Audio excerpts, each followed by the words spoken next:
estamos reunidos en tu presencia para poder meditar en tu escritura. Pero queremos, Señor, ser hacedores de la palabra.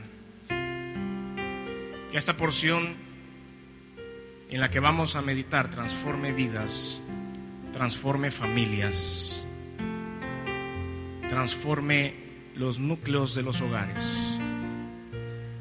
Es necesario estar alerta, iglesia, en el nombre de Jesús.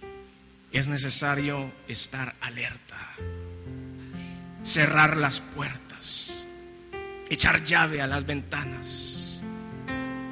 El acecho es duro. La invasión está entrando en los hogares de la iglesia cristiana.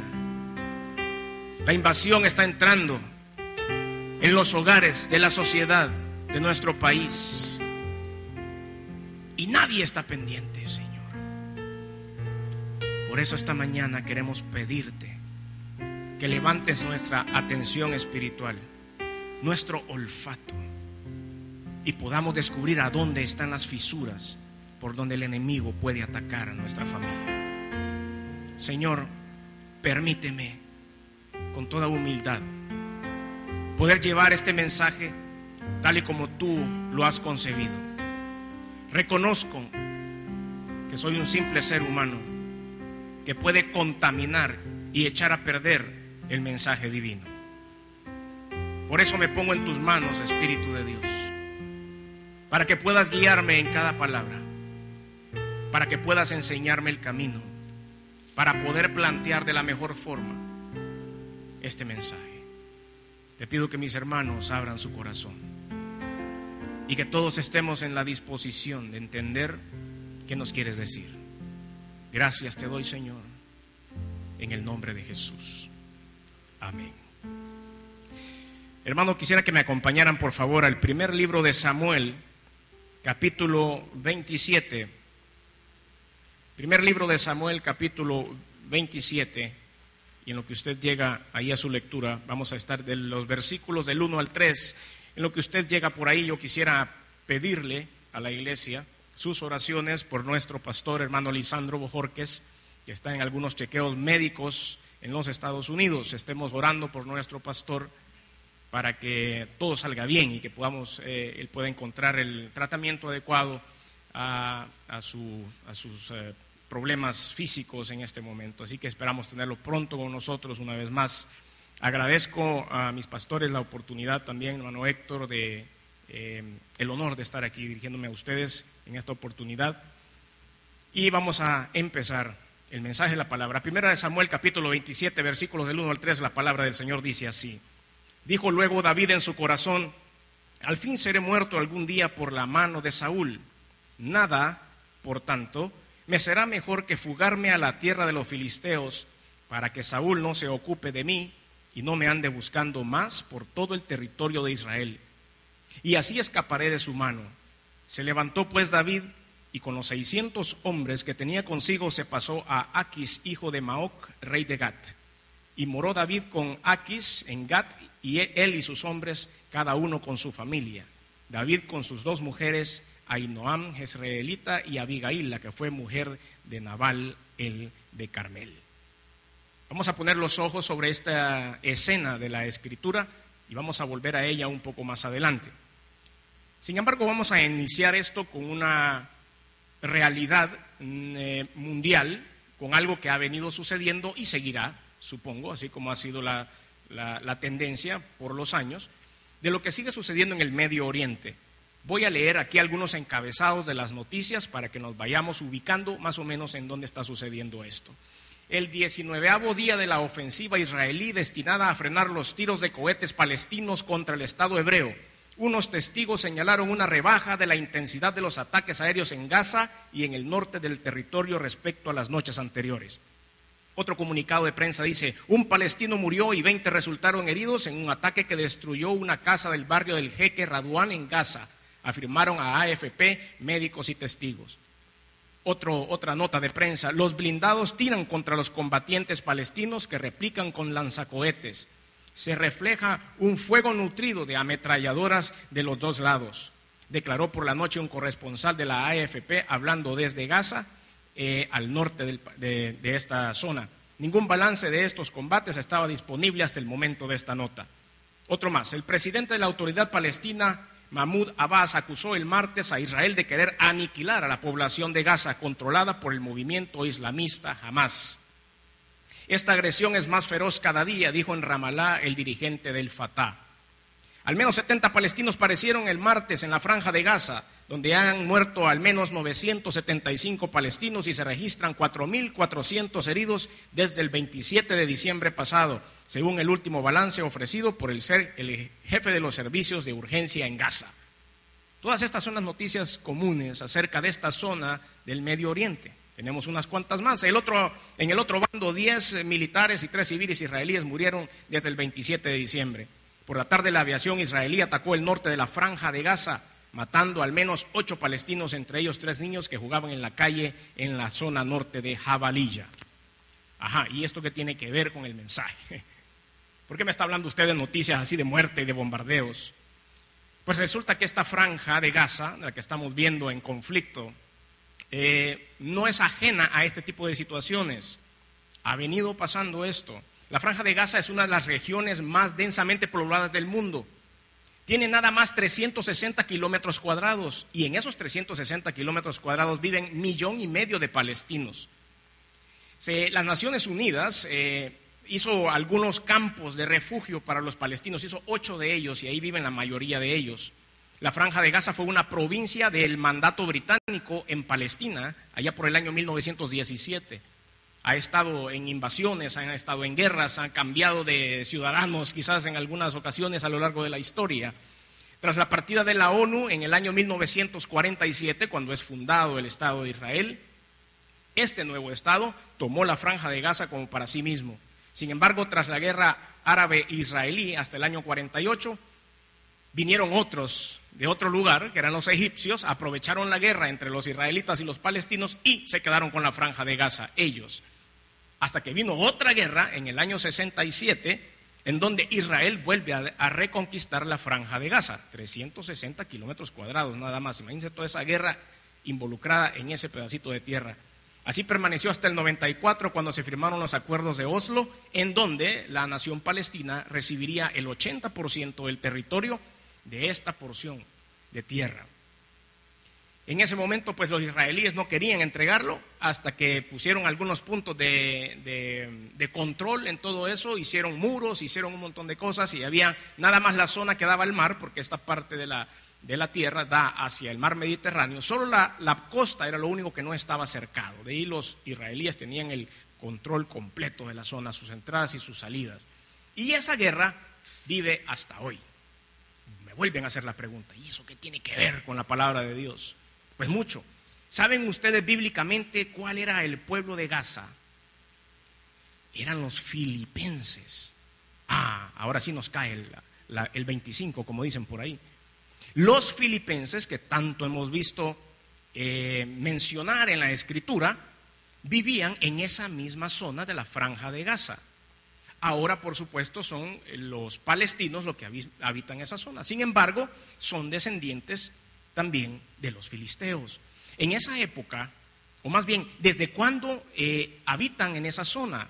Pues casi desde el principio de los tiempos. Déjeme contarle que cuando Noé y sus hijos quedaron en la tierra y empezaron a poblarla, ¿usted sabe cuántos hijos tenía Noé? 3, Cam, Sem y Jafet. Pues entonces los filisteos y los cananitas vienen de la línea de Cam. Cam se empezó a poblar la tierra y se fueron por ese lado todos ellos, y los cananeos empezaron a poblar esa zona al igual que ellos. Proceden de una persona que se llama Casluim, que era bisnieto de Noé, hijo de Cam. Después de otro hijo de Canaán se mudaron a la zona, y de ahí del hijo de Canaán, o de Canaán más bien, empezó a nacer otras razas. Tal vez usted los ha escuchado en la Biblia: los jebuseos, los amorreos, los gergeseos, los heveos, los araseos, los cineos y todo lo que termina en eos. Todos ellos estaban ahí, habían sido descendientes de Canaán. Entonces esa franja como que siempre había sido un lugar bastante conflictivo para cruzar entre Egipto y la tierra prometida, ellos quedaban en el camino también. Es más, en el libro de Éxodo podemos ver que Moisés rodeó la zona de Gaza, no pasó por ahí en el momento en que andaban dando vueltas por el desierto, porque era una zona altamente conflictiva.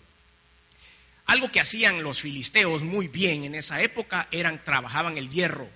Ellos construían espadas, machetes, hachas, cualquier cosa forjada en hierro, hacían carros de batalla y todo esto.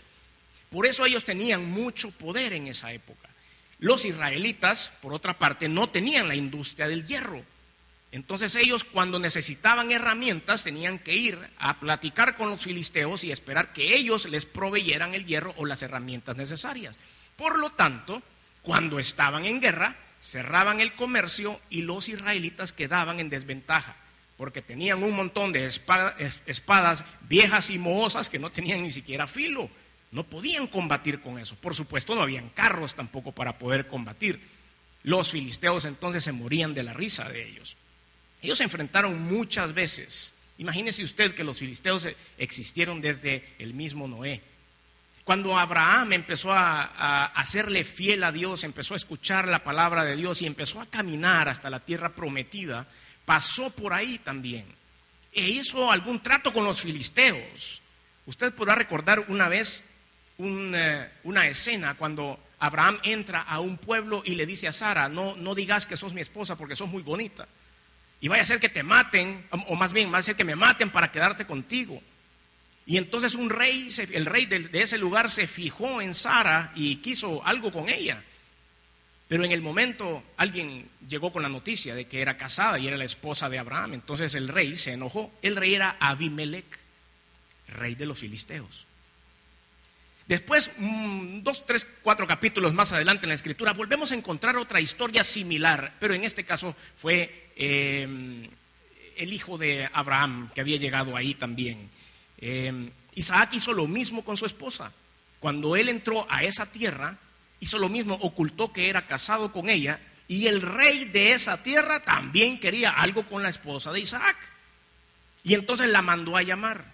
No por casualidad, el tipo se llamaba igual que el rey anterior, Abimelec, aunque no era el mismo, pero se llamaba igual. Y se dieron cuenta, y como que las historias se van repitiendo, pero ahí, en todo eso, imagínense ustedes, estamos hablando del libro de Génesis. Desde ahí existe la relación entre los filisteos y los israelitas, que no era la mejor.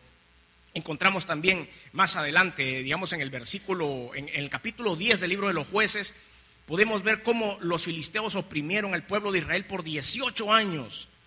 En Jueces capítulo 13 usted puede leer que en otra guerra, en otra época, lo oprimieron por 40 años los filisteos sobre los israelitas. En el capítulo 14 de Jueces, usted se conoce mejor que yo esta historia, está la historia de Sansón y Dalila. ¿Usted sabe de qué ciudadanía tenía Dalila? Era filistea. Y Sansón era como el representante máximo de los israelitas. Si lograban deshacer a este representante de los israelitas, era como que tuvieran el control. Y entonces pusieron a la espía Dalila a destrozar al israelita Sansón. Y lo logró hacer, y usted conoce muy bien la historia. Dice al final de la historia de Sansón que él estaba reunido en un lugar como este, a donde habían un montón de filisteos, y que le dijo: Señor, solo dame fuerzas para poder matar a todos estos filisteos incircuncisos. Y entonces él empujó, dice, 2 pilares, y el templo cayó encima de todo el mundo y mató a los cabecillas de los filisteos. Ahora, ¿qué pasa con los filisteos y por qué? ¿Cuál es el problema entre ellos y los israelitas? Es que los filisteos, y ahí viene la palabra incircuncisos, cuando ustedes ven en la Escritura que les dicen: que estos filisteos incircuncisos, era porque no creían en Dios Jehová de los ejércitos. Ellos creían en un montón de otros dioses. Ellos adoraban otros dioses de acuerdo a la zona, porque la franja de Gaza en esa época, los filisteos estaban divididos en 5 subciudades y cada uno tenía su rey y cada uno tenía su dios. Entonces ellos adoraban, eran paganos. Y esa era la guerra contra Israel. Israel decía: no, tenemos un solo Dios poderoso, creador de los cielos y de la tierra. El Dios que nos sacó del cautiverio de Egipto, que nos va a sacar del cautiverio de Egipto, aquel que nos va a dar de comer, aquel que nos da la bendición. Y entonces ellos no creían en eso.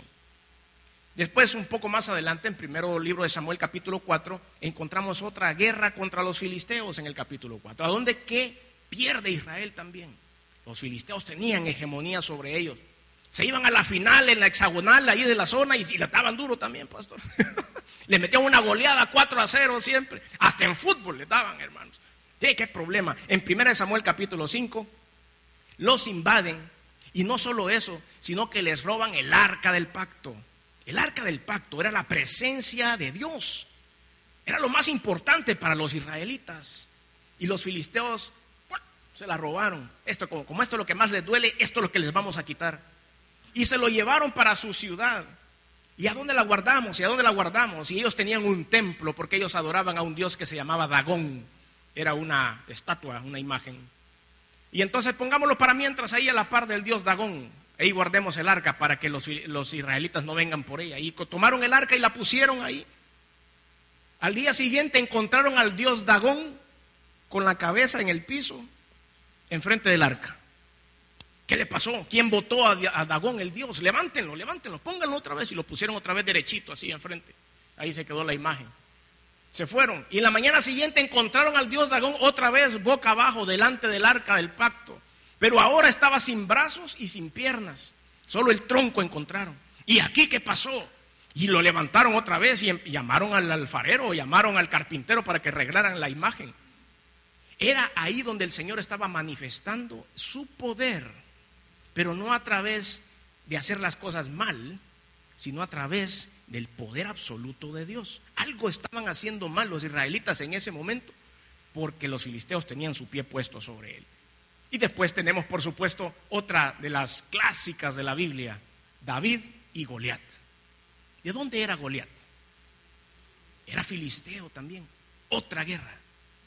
Y dice la Escritura que había tenido los filisteos asolados a los israelitas por mucho tiempo, porque tenían a este gigantón Goliat que medía casi 3 metros, y él les daba miedo a todos y no les permitía avanzar. Y cada vez que él salía grandote ahí con su armadura y todo, ¿a dónde están los perros? Porque así les decía, que van a venir a luchar contra mí, a ver a dónde están. Y nadie se quería poner enfrente, hasta que apareció un valiente.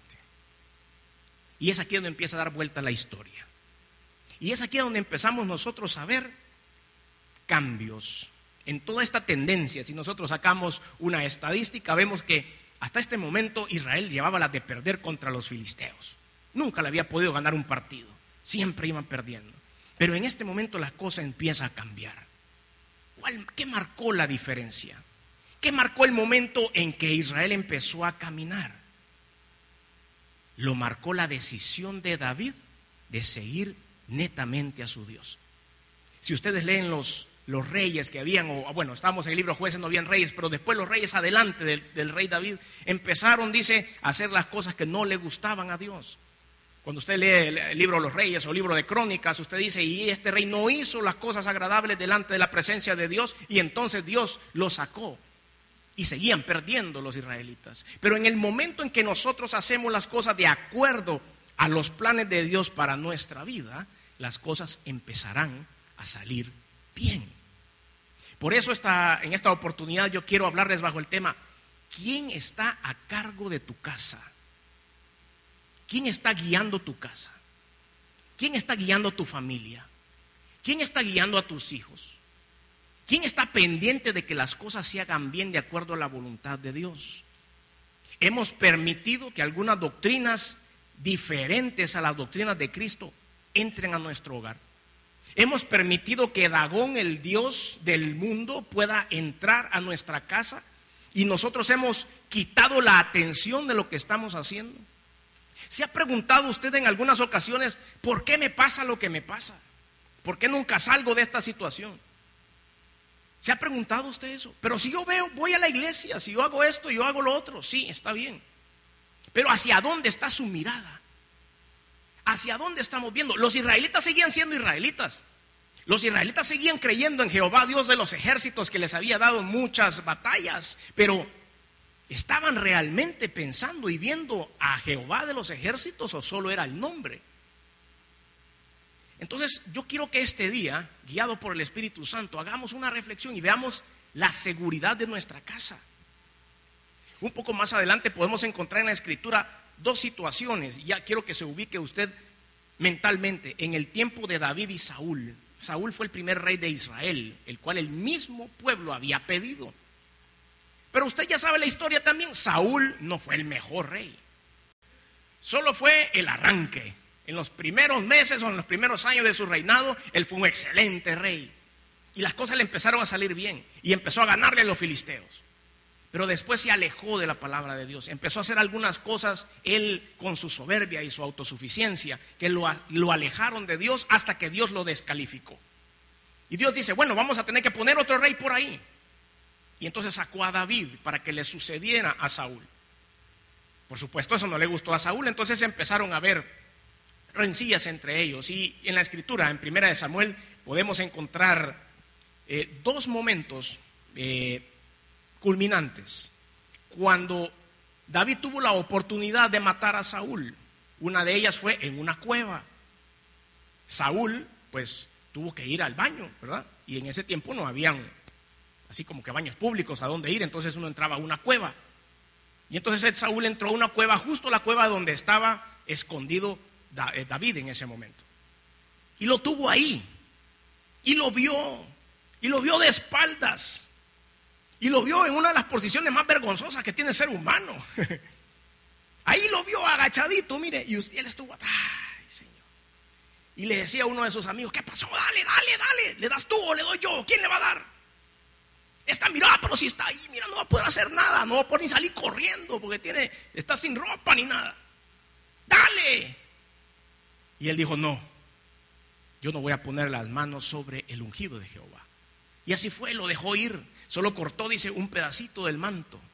Y después, cuando él ya iba para abajo, le dijo, maestro, estuve tras tuyo. Aquí está la prueba. Pero no te hice nada porque respeto tu vida. Y él se le quedó viendo y le dio una bendición y le dijo que muchas gracias y todo eso y que no voy a volver a atentar contra ti, y se comprometió muchas cosas. 2 capítulos más tarde ya estaba queriéndolo matar otra vez. Y vuelve a suceder otra cosa similar. Se quedó dormido profundamente Saúl con todo su ejército en un campamento. Y David logró entrar hasta verlo y se le quedó viendo, solo viendo cómo roncaba. Saúl bien dormido y su general a la par, bien dormido también. Dice que tenía su lanza clavada así en la tierra, dice, y estaba hasta la botella de agua para la noche. Ahí la tenía a la par. Y dice que él la tomó, pasaron en medio de todos los soldados saltando así David, hasta que se paró en una montaña y le gritó y le dijo, Saúl, Saúl, ¿quién es ese? ¿Quién es ese? Dijo, ¿quién está llamando? Allá desde la montaña estaba hablando este hombre y le dijo, mira, acabo de estar a la par tuya también, oí tus ronquidos, estaba babeando también cuando llegué por ahí, te vi de cerca, sin embargo no te hice nada, respeté tu vida, ¿por qué querés matarme? Y ahí llegó Saúl otra vez, no, discúlpame Davidcito, mira, no lo vuelvo a hacer, si tú eres un gran hombre, si esto y lo otro, ¿cómo me amas? Pero David no se la creyó. Ahí vamos a hacer aquí una pausa y vamos a dejar de hablar ya de los filisteos, pero me interesaba que usted comprenda la historia, desde la historia reciente hacia atrás hasta llegar a este momento. ¿Quiénes eran los filisteos? Eran guerreros enemigos de los israelitas. Entonces en este momento David da un paso que para mí equivocado, creo yo. Por eso les pido que vaya conmigo a 1 de Samuel, capítulo 27, que es el texto base que leímos al principio. Y yo quiero que veamos algunas cosas, algunos detalles que nos pueden ayudar a usted y a mí a identificar en qué lugares están las puertas abiertas de nuestra casa. Para que nos podamos nosotros identificar si estamos durmiendo como Saúl y se nos está metiendo Satanás hasta lo más profundo de nuestra casa, hasta el lugar donde dormimos y no nos estamos dando cuenta. ¿Qué puerta le hemos dejado abierta? ¿Nos hemos descuidado tanto como para que nuestra familia, nuestra vida, nuestra casa, nuestro trabajo, nuestra economía no puedan salir adelante? ¿Qué nos está pasando? ¿O estamos tan descuidados como lo hizo Saúl, que entró a una cueva sin siquiera ver? Deje usted a David. ¿Cómo se podía él meterse a una cueva, hacer sus necesidades y no sabía si había un león o un oso ahí adentro? Lo primero que uno tiene que hacer es ver el lugar, ¿o no es cierto? Usted entra a una cueva y primero chequea si no hay un lobo o algo. No, él solo llegó. Totalmente descuidado. Subraya esa palabra, totalmente descuidado. ¿Cómo estamos nosotros espiritualmente en nuestro hogar? Vea lo que dice el versículo 1.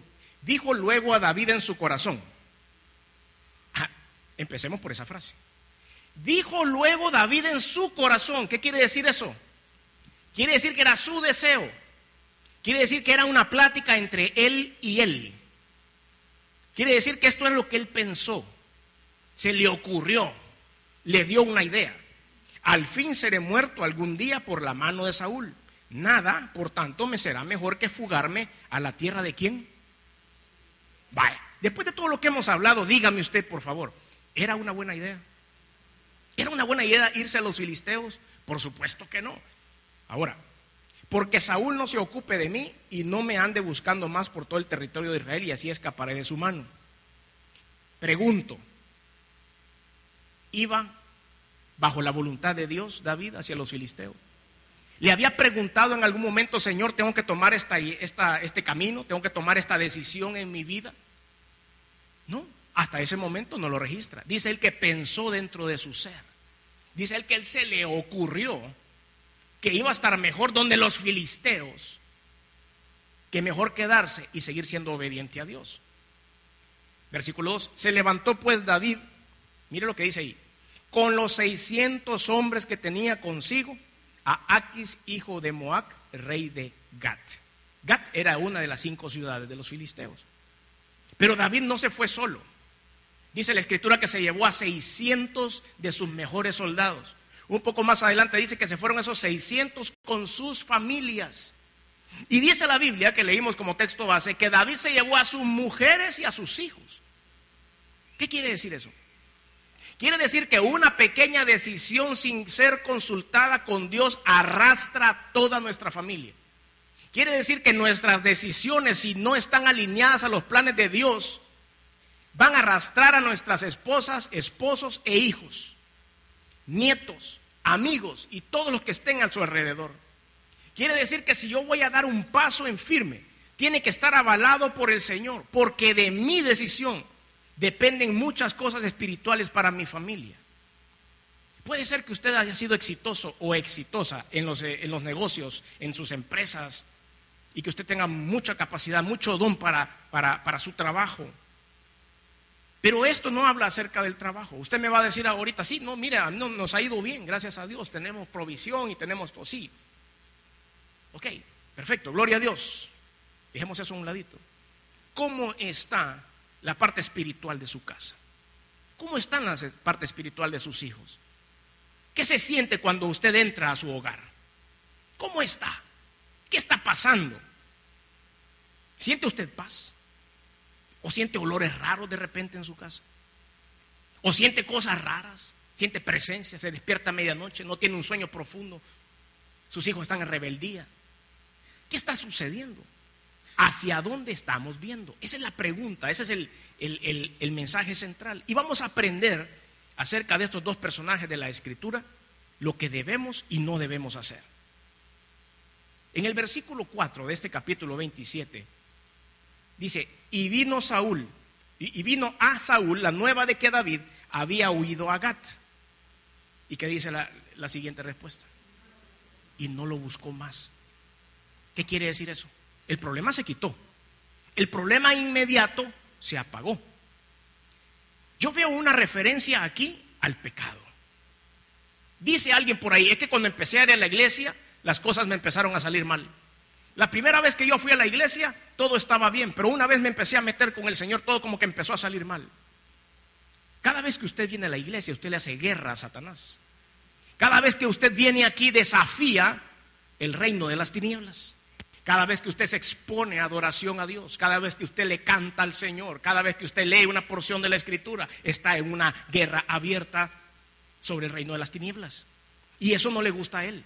Pero cuando usted permanece en pecado, ahí lo tiene, ahí lo anda. No, si desde el día que yo dejé de tomar, ese día me ha atacado más Satanás, dice. No. El día que dejé de tener relaciones adúlteras, desde ese día las cosas han sido más duras. ¿Por qué? Por ese versículo. En el momento en que usted empieza a acomodar su vida a los deseos contrarios a Dios, Satanás deja de molestar. Saúl dejó de molestar a David, se fue con los filisteos. Ni siquiera hizo un berrinchito de decir, condenado David se fue con los filisteos, no se pudo haber ido con otros. Se fue con la competencia. No hizo nada, ni siquiera eso. Dijo, qué lindo, se fue con los filisteos, se acabó el problema. Y se terminó el problema para los dos. Pero no, el problema es más grande. El problema es más grande. Veamos lo que dice el versículo 5. Y David dijo a Aquis, que era el rey de esa zona: si he hallado gracia ante tus ojos, séame dado en alguna de las aldeas para que habite allí. Pues, ¿por qué ha de morar tu siervo contigo en la ciudad real? ¿Qué era eso sino realizar que David no podía vivir en el mismo lugar del rey filisteo? O sea, él sabía en su cabeza. Él había ido al CCDL. A él le habían dado una instrucción teológica. Y él sabía de que no podía cohabitar con un rey filisteo. Pero él estaba pidiendo ayuda. Y no era la primera vez. Si usted lee unos 3, 4 capítulos antes, ya el rey David había tenido su primer encuentro con este rey, que creo que le cayó en gracia, porque dice la escritura que David se hizo el loco y hasta babeaba, dice, para que no lo mataran. Ahí usted lo lee si quiere en su casa más adelante. Pero entonces ya no era la primera vez que se veían. Y dijo, yo le caí bien a este rey, le voy a ir a pedir posada. Y se fue y efectivamente le dio posada. Pero David tenía el conocimiento de lo que estaba haciendo. Versículo 6. Y Aquis le dio aquel día a Siclag, por lo cual Siclag vino a ser de los reyes de Judá hasta hoy. Y fue el número de los días que David habitó en la tierra de los filisteos 1 año, 4 meses. Subraye, haga cuentas, por favor. Si en este momento la escritura está diciendo 1 año, 4 meses, haga cuentas cuánto tiempo tiene usted metido en ese problema. Yo le aseguro que alguno de aquí le va a pegar al año 4 meses. No sé por qué. Tal vez. ¿En qué momento se nos disparó el chip de la cabeza y empezamos a hacer algo en contra de la voluntad de Dios, sabiendo que eso era malo? ¿En qué momento nos empezamos a meter en este problema y dejamos de ver para donde teníamos que ver? ¿En qué momento dejamos las puertas abiertas de nuestra casa para que pudiese entrar un ejército enemigo a destruirnos? ¿En qué momento? Mis hermanos, es un llamado de atención para mí y para ustedes. Hay que levantar la guardia espiritual. No hay que dormirse en nuestros laureles. No, pero yo estoy sirviendo. Soy líder. Soy maestro de escuela dominical. Voy a un grupo familiar los días jueves. O estoy haciendo consejería. O estoy predicando. O estoy haciendo lo otro. Eso no significa que yo voy a tener que bajar la guardia. Eso no significa que yo voy a dejar de ver por dónde puede venir mi ataque. Al contrario, miren mis hermanos, estamos aquí parados predicando la palabra. Aquí a donde yo estoy parado es a donde caen los misilazos de Satanás. Estamos de frente haciéndole la guerra. Si usted está predicando, si usted está ministrando, si usted está siendo líder en algún grupo, le está haciendo la guerra. No se puede descuidar. ¿Quién está a cargo de este avión? ¿A dónde está el capitán? Tenemos que estar siempre pendientes y no podemos darnos el lujo de tomar una decisión equivocada como lo está haciendo David en este momento. ¿Por qué? Porque puede ser grave para nuestra familia. Versículo 8 dice: y subía David con sus hombres, subraye eso, y hacían incursiones contra los jesuritas, los jezritas y los amalecitas, porque estos habitaban de largo tiempo en tierra, desde como quien va de Shur hasta la tierra de Egipto. ¿Qué era eso? Traducido así rápido. No estaba peleando contra Israel. Su jefe, el rey, peleaba contra Israel. Y le decía, hacete unas cuantas incursiones porque necesitamos traer botín y necesitamos traer ganado robado y todo esto. Así sí, le decía David. Sí, ahorita voy a ir a hacer una incursión. Y se llevaba a sus 600 hombres, pero en lugar de ir a combatir contra Israel, se iba para el sur. Y allá combatía contra otros pueblos que no tenían ni siquiera la culpa de lo que estaba pasando. Y dice la escritura que mataba mujeres, mataba niños, no dejaba a ningún testigo para que no le fueran a contar al rey filisteo de que él andaba por allá abajo. Y se robaba todo y se lo llevaba. ¿Y de dónde venís?, le decía el rey. Vengo del Negev, o sea, de por ahí cerca de Israel. Vengo de por ahí. Fui a matar a unos cuantos por allá. ¿Y qué me trajiste? Te traigo todo este botín, rey. Por favor, ¿a quién estaba manteniendo David en ese momento? A un rey filisteo. ¿Se da cuenta usted eso? ¿A quién le diezma usted?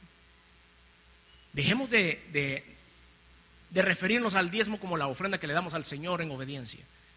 ¿A quién le está diezmando usted además de a Dios? ¿A quién le está dando usted su plata? ¿En qué está invirtiendo? ¿Es algo que agrada a Dios? ¿El vicio? ¿La entretención? No estoy en contra de la entretención. Hay que tener tiempo familiar. Pero estamos teniendo un vicio, estamos entregándole nuestra plata al rey filisteo. O le estamos entregando nuestro tiempo completo, nuestro esfuerzo y todas nuestras ganancias. Y no estoy hablando de ganancias de estas, sino que ganancias de familia. Mis hijos son una ganancia. Ahí están arriba. Son una ganancia mis hijos. Son una ganancia que tengo que ofrecer a Dios. Tengo que diezmar a mi familia. Es decir, tengo que ofrecer a mi familia al Señor. Tengo que ser el guía de mi hogar. Tengo que ser el guía de mi amada esposa que está ahí arriba también. Tengo que ser el guía de mis hijos. Tengo que diezmar mi tiempo. Tengo que diezmar mi amor por ellos al Señor. ¿A quién le estamos dando nosotros la ganancia? ¿A quién le estamos dando nosotros lo que estoy alcanzando? Parte de lo que vamos a compartir el día jueves también. Lo que el Señor hace en nuestra vida profesional. ¿Ustedes creen que porque somos la última Coca-Cola del desierto? No, hermano. La honra y la gloria debe ser siempre para el Señor. Tenemos que diezmar eso, lo está haciendo el Señor, o lo que vaya a hacer, o lo que ya hizo, es para su gloria y su honra. No es para nosotros, es para poner esas capacidades al servicio del Señor. Entonces, vaya usted anotando, ¿qué está pasando? ¿A dónde están las puertas abiertas en mi hogar? ¿Por qué se me está infiltrando el enemigo? No sé. Todo lo que estamos hablando puede tener una razón. En fin, empezamos a ver cómo este hombre empezó a cometer tanto error. Vea usted que en el versículo 12, hasta mintió David. Versículo 12 dice, y Aquis creía a David y decía, él se ha hecho abominable a su pueblo de Israel y para siempre será mi siervo. Así decía. ¿Qué quiere decir eso? Que vivía una farsa. Vivía una mentira, era un hombre de dos caras en ese momento. Me estoy acabando al pobre David, ¿verdad? Hoy. No, ya lo vamos a levantar, espérenme. Al final del mensaje lo vamos a poner otra vez en su lugar al pobre David, porque lo estamos haciendo pasta aquí al pobre. Pero no. En ese momento él hasta cayó en mentira. No se podía confiar en él, porque le decía una cosa al rey, y el rey tenía una imagen completamente distorsionada de lo que en verdad era él. Entonces en un momento dado él se confronta con su propia realidad. En un momento dado él dice en los versículos, ya en el capítulo 28, del 2 al 4, dice, y David respondió a Aquis, muy bien, tú sabrás lo que hará tu siervo. Y Aquis dijo a David, por tanto, yo te constituiré guarda de mi persona durante toda mi vida. Él lo había puesto en un lugar de privilegio. Sin embargo, ¿qué dice la Escritura acerca de la mentira, mis queridos hermanos cristianos? ¿Qué dice acerca de ocultar cosas la Escritura, mis queridos amigos? Dice que no hay cosa delante de Dios que pueda ser oculta. Dice que todo va a ser descubierto en un momento dado, ¿no es cierto? Entonces, en el capítulo 29, eso sucede. ¿Por qué? Porque manda este rey a todos los demás reyes de los filisteos y les dice, ya tengo otro ejército por aquí que nos va a ayudar. Estaban ellos planificando en ese momento un gran ataque al pueblo israelita, pero grande. Se habían puesto todos de acuerdo y hoy sí vamos a aniquilar al pueblo de Israel. Y habían llamado a David para que fuera parte de ese ataque. Y David dijo, bueno, yo voy, ¿verdad? Yo voy y ya voy a ver qué hago. Estaba confrontado en ese momento, porque ahí sí iba a ir a tener que disparar contra su pueblo. Y ni modo, vamos a ver qué hacemos. Pero aún ahí estaba la gloria de Dios. ¿Por qué? Porque en el versículo 29, los otros filisteos desconfiaron de él y le dijeron a este rey, mira, ¿cómo se te ocurre que vas a mandar a David? ¿Sabes quién es David? Le dijeron a este rey. Bueno, es buena gente. No, pero no es eso, le dijo. David había una cancioncita, y ustedes lo ven ahí en el capítulo 29, había una cancioncita que cantan los israelitas, nunca la has oído, le dijeron. Sale en los radios, en todas las radios cristianas sale. En la radio Josué sale 24 horas también. Saúl mató a los 1000, David a los 10,000, hasta en el estadio cantan esa canción, dicen, no la has oído nunca. No, no le he oído. Pues mira, ese David, del que habla la cancioncita, es ese señor que tenés tú ahí. Nosotros nos oponemos a que él vaya con nosotros, porque se nos va a dar vuelta en medio de la batalla y nos va a matar a todos nosotros. ¿Se dan cuenta? Y entonces viene y le dice, este rey, y le dice a David, ¿sabes qué? Fíjate que aquellos no quieren. Aquellos no quieren que te lleve. Pero yo sé que sos buena gente. Yo sé que tú no te vas a voltear, no me vas a dar la espalda. Pero para quedar bien con aquellos, mejor no vayas. Vaya, pues mejor no voy. Yo soy bien obediente, dijo David. Mejor no voy a ir. Allá me voy de regreso a Ciclag. Allá voy a estar tranquilito. Y así fue. Se fue de regreso. Ahora, póngame una pausa por ahí con David. Ya le demostré a usted ahora bíblicamente lo que simboliza estar haciendo algo que no está en la voluntad de Dios. Hasta ahora, en la Biblia, no se registra ni un solo momento en donde David le pregunta a Dios si está bien o no está bien lo que está haciendo. Hasta este momento no hay una comunicación con Dios, ni una tan sola. No hemos registrado eso. O sea que David estaba en un retiro espiritual con los filisteos y con sus dioses, porque Dios, Jehová, no estuvo presente en este momento del relato.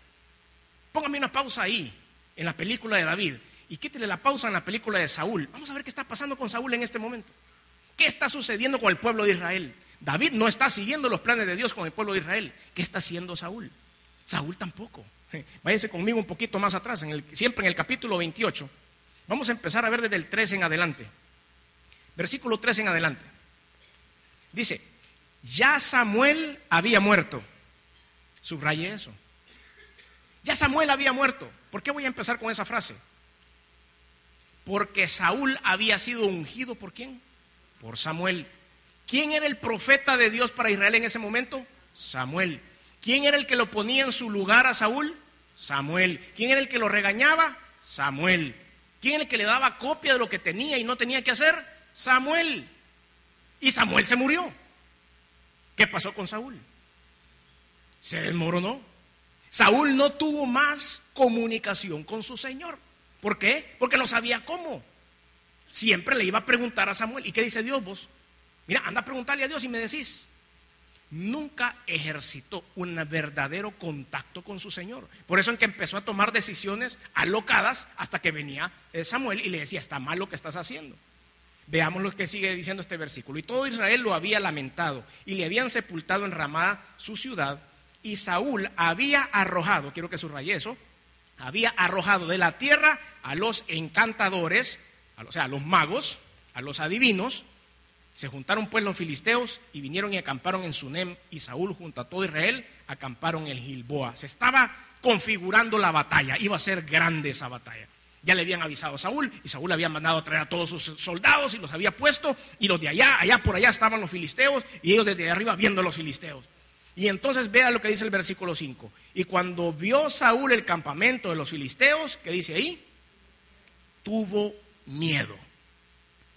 Hermanos, cuando usted está dando pasos en firme en la voluntad de Dios, el miedo no existe. Cuando usted sabe que lo que está haciendo es del agrado de Dios, con los ojos cerrados usted empieza a caminar. Cuando usted está convencido del testimonio del Espíritu Santo en su corazón, que le está diciendo, hijo o hija, estás haciendo bien lo que estás haciendo, yo te voy a respaldar, y le resuenan en su cabeza y en su espíritu esas palabras que le dice el Señor, donde pongas la planta de tu pie, ese lugar será bendito para ti. Deja todo lo demás. Cuando el Señor repite en su palabra, clama a mí y yo te responderé y te enseñaré cosas grandes y ocultas que tú no conoces. Ese es el Dios cuando usted está convencido que está haciendo su voluntad. Pero cuando viene Saúl y se para delante de este gran ejército y le tiemblan las piernitas y dice, hoy sí se acabó esta historia. Nos pasan en número, nos pasan en armas, tienen más espadas, tienen más carros, hasta aquí llegó la historia. Y empieza este hombre alejado de Dios a entrar en desesperación. Palabra subrayada, desesperación. ¿Está usted desesperado? ¿Está usted desesperada? ¿Está usted que ya no haya qué hacer? ¿Entró en pánico? ¿Entró en temor por lo que viene? Pues ese es el momento de escuchar la voz de Dios. ¿Qué siguió haciendo este hombre? Y se turbó su corazón en gran manera. Vea el versículo 6. Ay, Señor. el versículo 6 es una radiografía espiritual de Saúl. En ese momento lo pasaron delante, lo auscultaron, querían ver el diagnóstico de lo que tenía Saúl. ¿Qué tan lejos estamos de Dios? Nos hemos alejado un poquito, nos hemos medio alejado. Oramos de vez en cuando, leemos de vez en cuando, venimos a la iglesia de vez en cuando. ¿Qué tan lejos estamos de Dios? No lo vamos a discernir, no lo vamos a poder entender hasta que no ponemos a prueba nuestra fe. Vea lo que hizo Saúl, versículo 6. Y consultó Saúl a Jehová: Dios mío, líbranos de estar en una situación como esta. Mire la respuesta. Pero Jehová no le respondió ni por sueños, ni por Urim, ni por profetas. Desconectado el teléfono, hermano. Le habían cortado la línea. No había manera de comunicarse con Dios. ¿Se ha encontrado usted en alguna situación como esa? Dios nos libre de ir a meternos en oración delante del Señor y no escuchar su voz. Dios nos libre de poner la vida de nuestros hijos en sus manos y que el Señor no nos haga caso. Dios nos libre que vayamos a clamarle a Dios, a ponernos de rodillas y que Él se haga el sordo. Qué terrible, hermano. En este momento Saúl entonces estaba midiéndose y la vara sí que le quedó larga. No hubo. Entonces, versículo 7. ¿Qué pasa cuando nos desesperamos? Entonces Saúl dijo a sus criados: buscadme una mujer que tenga espíritu de adivinación. Váyase por favor otra vez al versículo 3, en la segunda parte del versículo. ¿Qué era lo que acababa de hacer Saúl? Y dice: y Saúl había arrojado de la tierra a los encantadores y los adivinos. En el versículo 7 les había ido a pedir perdón. Digo: no, perdonen, vénganse de regreso, vénganse. Es que miren, me quedé sin comunicación con Dios y no tengo profetas y ya no me acuerdo cómo se ora y tengo unos 5 años de no ayunar y necesito comunicarme con Dios ahorita. Entonces tal vez usted me ayuda, haga una interferencia, haga un cruce de líneas espirituales ahí, tal vez usted se puede comunicar con Dios. Necesito una divina. Imagínese usted eso. ¿En qué momento desesperado nosotros hemos recurrido a hacer cosas totalmente contrarias a Dios con tal de salvar el barco que se nos está hundiendo? ¿Y todo por qué? Porque tomamos algunas medidas equivocadas, porque dejamos sola dejamos sola la guerra. ¿Para dónde estamos viendo? En este momento específico, yo creo que usted analice, en este momento específico, Israel estaba desnucado, no tenía cabeza, no sabían para dónde iban. El pueblo no sabía eso, porque esto pues es una historia en la que estaba Saúl y sus allegados nada más. Pero el pueblo de Israel no sabía que en ese momento se había perdido la comunicación. Houston, we have a problem. Así como dijeron los de Apolo 11 cuando estaban allá en la luna. Tenemos un problema. Se cortó la comunicación entre la nave y Houston. Ya no hubo más comunicación. Los astronautas no hallaban qué hacer ahí arriba. ¿Cómo podían arreglar eso? ¿Cómo podían arreglar lo otro? El controlador de vuelo aquí en la estación de la NASA estaba también: no tenemos comunicación con la nave, no sabemos si se estrellaron o no se estrellaron. Y al rato: Houston, somos nosotros otra vez. Hubo otra vez una comunicación con la base. ¿Cuándo se ha cortado la comunicación con su Dios? ¿Cuándo se ha cortado la comunicación con su base? En este momento Saúl tenía las comunicaciones cortadas por completo. No hallaba qué hacer, tanto así que se fue a donde una adivina. No vamos a entrar mucho más en este detalle de Saúl. Sabemos que habló con la adivina. Sabemos que la adivina le dijo: mira, me van a matar porque el rey Saúl le ha mandado a sacarnos a todos de aquí. Y le dijo: no te preocupes, eso no te va a pasar. Y logró hablar con alguien. Pero hay una porción en la Escritura que yo quiero compartir con ustedes, Isaías capítulo 55, versículo 6, que es el apremio del mensaje. Es el apremio del mensaje. Necesitamos poner atención a esto. Isaías 55, 6 dice: buscad a Jehová mientras puede ser hallado, llamadle en tanto que está cercano. ¿No es eso lo que le estaba pasando entonces a Saúl en ese momento? ¿No es eso lo que le estaba sucediendo a este hombre? No le llamó cuando todavía podía ser llamado. No estuvo con él cuando estaba cercano y entró en un momento de desesperación. Hermanos, busquemos al Señor. Lo busquemos. Tenemos que seguir Si usted lee un poco más adelante el término de esta historia, usted se dará cuenta que a raíz de esta guerra, porque finalmente Saúl fue a pelear contra ellos sin autorización de Dios, usted va a encontrar en el capítulo 31 del primer libro de Samuel que Saúl y sus hijos murieron en esa batalla. Hasta ahí llegó. Dios se dio la vuelta y dijo: hágase lo que se tiene que hacer. Había que cambiar el rey. Y en ese momento David reacciona: gracias a Dios. ¿Yo qué estoy haciendo aquí? Saúl no pudo reaccionar, hermanos. Saúl no tuvo tiempo de hacer las cosas bien. Saúl no tuvo tiempo de volver a reconstruir todo lo que se había arruinado. No tuvo tiempo de unir la comunicación con su Dios. Capítulo 31, muere en él y sus hijos en esa batalla. Vamos a esperar eso, hermanos. Tal vez no vaya a morir usted físicamente. Tal vez no está entrando usted en una batalla contra los filisteos, cara a cara, cuerpo a cuerpo, cuchillo a cuchillo. Tal vez no está usted peleando con ellos, con sus hijos. Pero ¿qué tal la vida espiritual suya y la de sus hijos? ¿Se podrán perder esa vida espiritual? Si nosotros no realizamos antes que hay que buscar al Señor mientras puede ser hallado. David entendió, claro, los planes del Señor para David eran distintos. Y un poco más adelante, váyase por favor al segundo libro de Samuel, capítulo 5, versículo 2.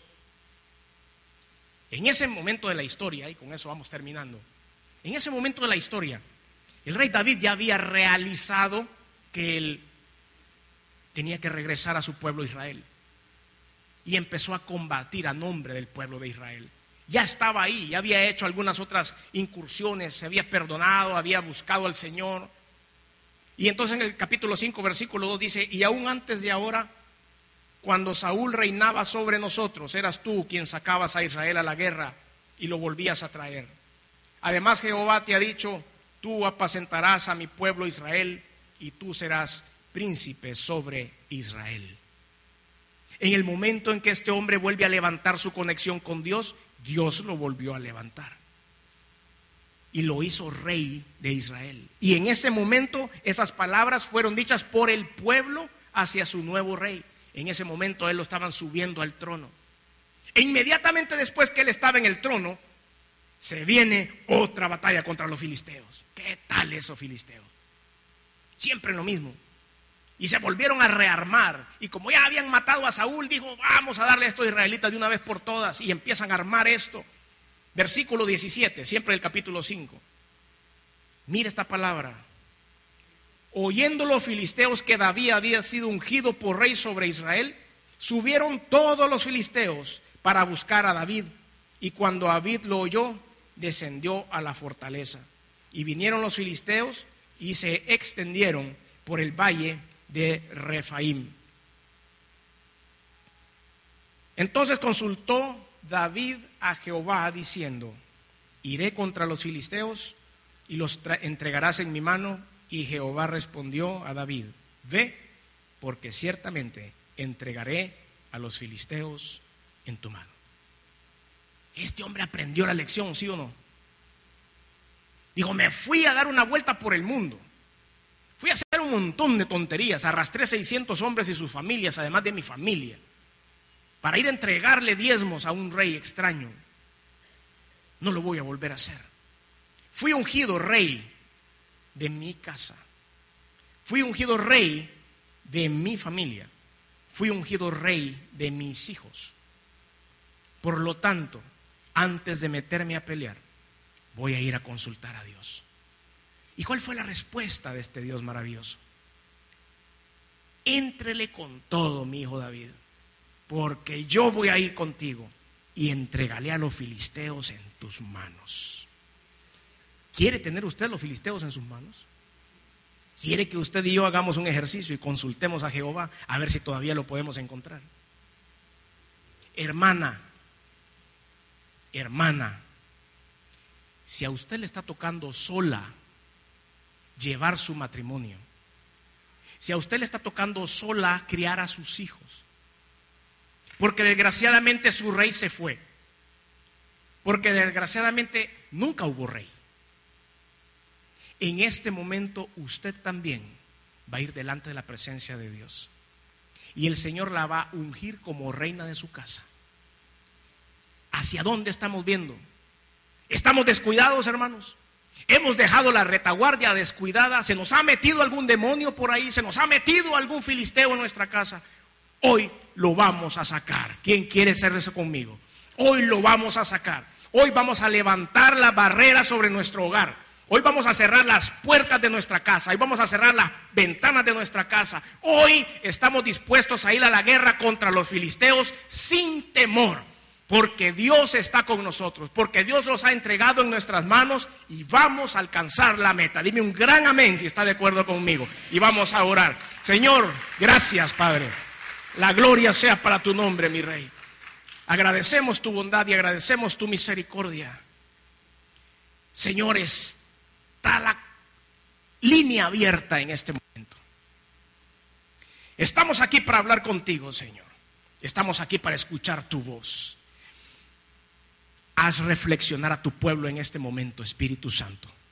Solo tú lo puedes hacer, nadie más. Yo no puedo ir al lugar de cada uno, Señor, a decirle: hermana, usted está fallando en esta área, está permitiendo una entrada de un filisteo. Hermano, usted no puede permitir la entrada de una filistea por este lado. Hermano, usted ha dejado abierta una ventana, usted ha dejado abierta una. Señor, no puedo hacerlo. Pero tú sí, Espíritu de Dios, tienes un contacto directo con el corazón de tu pueblo. Tú lo puedes hacer. Ministralos en este momento, Señor. En lo que usted platica con su Dios, no tengo yo nada que ver en esa comunicación. Usted es el único que puede enlazarse con Cristo en este momento.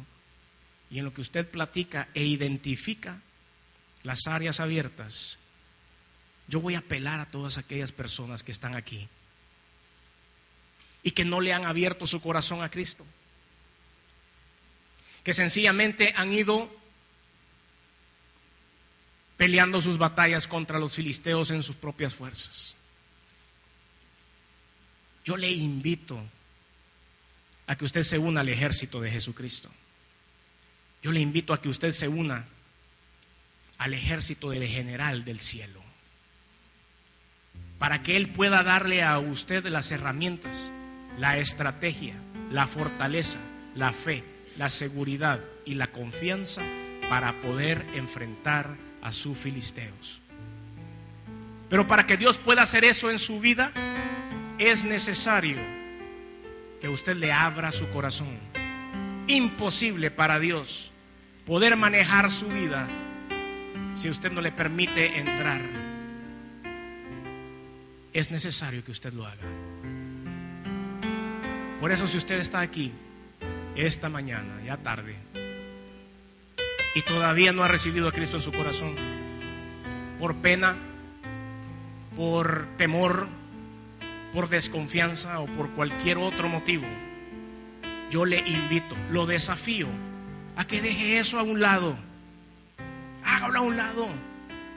Pruebe la comunicación con su Dios y dígale: Señor, si es cierto lo que este piloto habló ahora, Señor, mándame tu estrategia.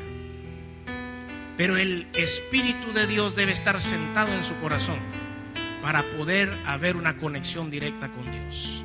Y lo que el pueblo sigue orando, me refiero a la escritura que dice en Romanos 19, que si confesares con tu boca que Jesús es el Señor y creyeres en tu corazón que Dios le levantó de los muertos, serás salvo. Porque con el corazón se cree para justicia, mas con la boca se confiesa para salvación. Por eso yo les invito a aquellos que quieren dar este paso, que repitan una sencilla oración. Va a durar 25 segundos. 25 segundos que serán vitales para su vida, trascendentales, en donde usted le dirá: Señor, hazte cargo de mí. Si no tiene que decir, yo le puedo guiar en esa oración. Pero necesito saber si hay alguien que quiere hacerlo, si hay valientes aquí que quieran dar ese paso de fe. Por eso le pido que levante su mano ahí donde está, si hay alguien que lo quiere hacer, y que me diga ahí discretamente: yo lo hago, yo quiero entregar mi vida a Cristo. Yo quiero que me ayude a luchar con mis filisteos. ¿Habrá alguien que lo quiera hacer? Todo el mundo está orando. Solo levante su mano para que yo lo pueda ver desde aquí. Y desde aquí yo voy a hacer una oración. No voy a ir a su lugar, no le voy a pedir que pase al frente. Ahí donde está, levante su mano para que yo pueda ver su mano. Veo una mano aquí adelante. Dios la bendiga. Mujer, en el nombre de Jesús, el Espíritu de Dios se sentará en su corazón, brindará salvación, brindará justificación, regeneración y santificación a su vida.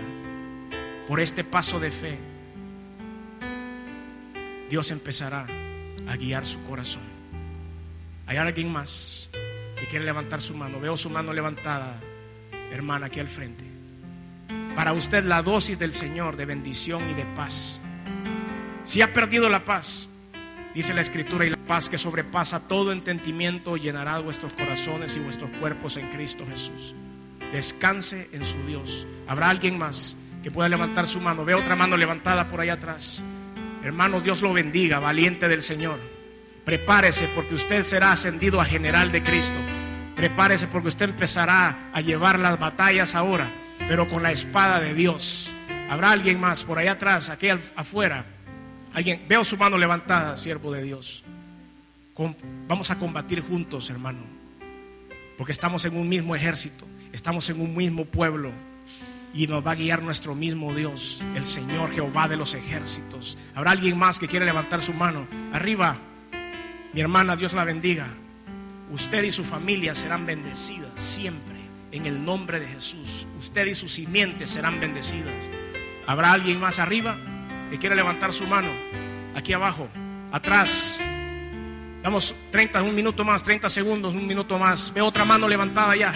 Siervo de Dios, en el nombre de Jesús, le mando aquí a la distancia un gran abrazo, pero ¿sabe por qué? De felicidad y de gozo, de paz. Usted y yo vamos a estar también ondeando las banderas del cielo cuando seamos llamados a la presencia del Señor. Vamos a ser salvos por la fe en Cristo Jesús.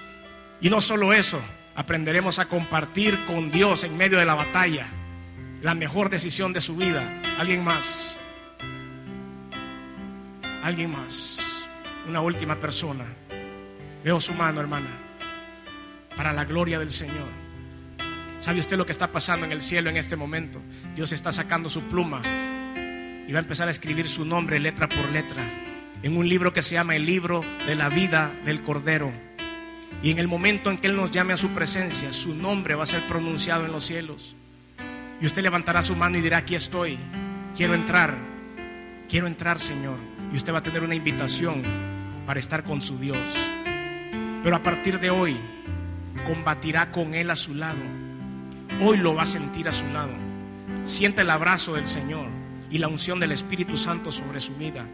Él va a morar en su corazón a partir de hoy. No quiero que le tenga temor a los filisteos, porque su Dios le va a quitar el temor. No tenga temor como Saúl. Probablemente lo ha tenido hasta hoy, pero Dios le dará la fortaleza. Párese y enfrente al gigante como hizo David delante de Goliat. ¿Habrá alguien más? ¿Alguien más que quiere levantar su mano? Ok. Si no hay nadie más, pero tal vez usted no lo hizo por pena o porque... A ver, ¿hay alguien más por aquí? Veo su mano levantada, hermana. No quiero dejarla ir sin un gran abrazo de mi parte. Le abrazo desde aquí y le digo en el nombre de Jesucristo que su vida cambia a partir de hoy. No prometemos una vida sin problemas, porque Satanás vendrá a atacarnos siempre, como hacen los filisteos con el pueblo de Israel. Pero la fortaleza, la guianza y la unción que el Señor va a repartir sobre usted y sobre su vida serán ilimitadas. Esta palabra dice aquí: yo y mi casa serviremos a Jehová, porque mi casa y yo seremos salvos. Este paso de fe que usted está dando es vital para su generación, para sus hijos y para sus nietos. Es una herencia eterna de bendición. ¿Alguien más? ¿Alguien más? Si no hay nadie más, pero hay alguien que quiera hacer esta oración sin levantar su mano. A todas las personas que levantaron su mano, yo quiero que repitan conmigo, por favor, en voz audible, suficiente para escucharse usted. No es necesario que le escuche su vecino, pero quiero que repitan conmigo esto: Señor Jesús, me rindo a tus pies. Sé que no he hecho bien las cosas, pero me arrepiento, Señor. Sé que he tomado decisiones sin consultarte, pero me arrepiento, Señor. Sé que eres Dios. Sé que viniste al mundo hecho hombre. Sé que te colgaron en un madero y derramaste sangre. Esa sangre fue por mí, para limpiar mi pecado. Sé que resucitaste al tercer día, que estás sentado a la diestra de Dios. Ahora necesito abrir mi corazón y que mores en él como mi único y suficiente Señor y Salvador. Por eso entrego mi vida a ti, Señor, dándote las gracias adelantadas por la salvación eterna y por las maravillas que harás a partir de hoy. Gobiérname, dame sabiduría, ayúdame a enfrentar mis gigantes y a vencer para la gloria de Jesucristo. Amén. Un aplauso de la congregación para todos aquellos que han dado este paso de fe. Y en un minuto que nos